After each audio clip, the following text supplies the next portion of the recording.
This brand is made in the USA and is a part of Daikin Global. The units have all aluminum evaporator coils which resist corrosion and variable speed blower motors for quiet and efficient operation. They use louvered metal panels to protect the condenser coil from mechanical damage, which is superior to brands that use wire grills. The units use aluminized steel tubular heat exchangers which resist corrosion, but they are not as durable as brands that use stainless steel construction. They are sold through an authorized dealer network in the USA and Canada, but their warranty on the heat exchanger is not very good when compared to other brands.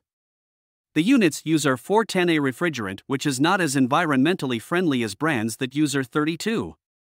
The GPG14M models combine a basic 14-seer air conditioner with a basic single-stage 81% AFUE gas furnace, while the GPD14 units pair a basic heat pump with the gas furnace. The GPG16M units combine a premium 16-seer air conditioner with a two-stage 80% AFUE gas furnace, while the GPDM3 models pair a basic single-stage heat pump with a premium two-stage gas furnace.